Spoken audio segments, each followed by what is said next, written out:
Have you ever wondered what real, mind-boggling wealth looks like? I'm not talking about today's tech billionaires. I'm talking about a family so powerful, so influential, that they practically define the word dynasty. Today, we're diving deep into the legendary Rothschilds. The big question is, were they actually richer than the wealthiest people alive today? Let's find out. The story begins in the late 18th century, in the cramped Jewish ghetto of Frankfurt, Germany. A man named Meyer Amschel Rothschild started a small business trading coins and goods. But Meyer wasn't just any merchant, he was a visionary. He realized that to build true, lasting wealth, he couldn't do it alone. He needed a network built on absolute trust. And who can you trust more than your own family? Meyer had 5 sons, and he came up with a brilliant, revolutionary plan. He sent each of them to a different major European financial center. Amschel stayed in Frankfurt, Salomon went to Vienna, Nathan to London, Kalman to Naples, and Jacob, who would later be known as James, went to Paris. This wasn't just sending his kids off to find their fortune. This was a strategic masterstroke. He was creating the world's first truly international banking network. Imagine this, in an era where communication was painfully slow, taking weeks for a letter to cross the continent, the Rothschilds had their own private courier service. Their network of agents, ships, and riders was faster and more reliable than any government's. This gave them an unbelievable advantage. They knew about political shifts, market changes, and the outcomes of battles before anyone else, including kings and prime ministers. And this brings us to the Battle of Waterloo in 1815, the most famous, and perhaps most mythologized, story about the Rothschilds' power. The legend goes that Nathan Rothschild, the brother in London, received news of Napoleon's defeat a full 24 hours before the British government. But he didn't just rush to tell everyone. Instead, he started selling his British government bonds, known as consols. The London market watched in panic. They thought, if Nathan Rothschild is selling, he must know Wellington has lost to Napoleon. A wave of panic selling crashed the market, and the price of consols plummeted. Then, just as they hit rock bottom, Nathan's agents secretly bought up every bond they could get their hands on for a fraction of their worth. The next day, the official news of Wellington's victory arrived. The market skyrocketed, and Nathan Rothschild reportedly made a fortune that would be worth billions today. Now, while the dramatic details of the Waterloo story are likely exaggerated over time, the core principle is absolutely true.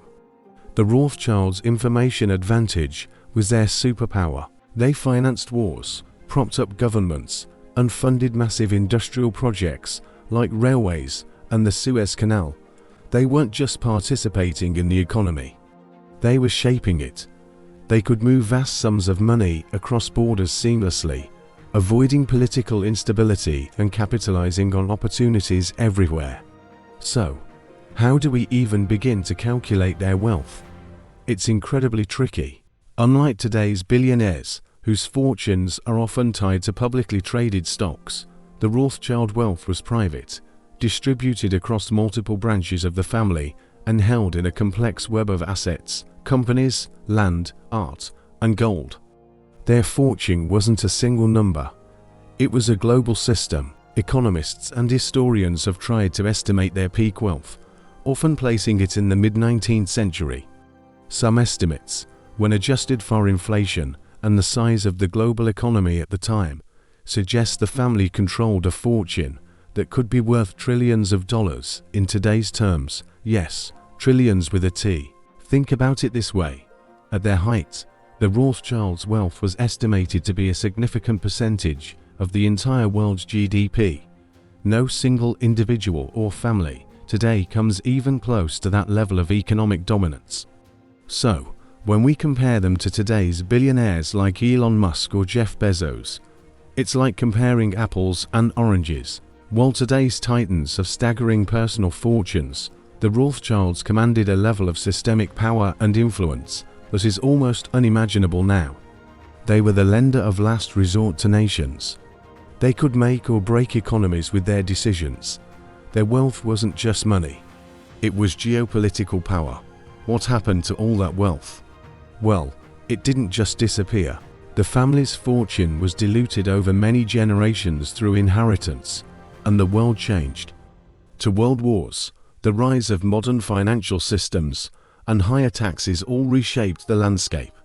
The Rothschilds transitioned from being the world's bankers to managing a more diverse, but still immensely successful, portfolio of financial services, wineries, and philanthropic foundations.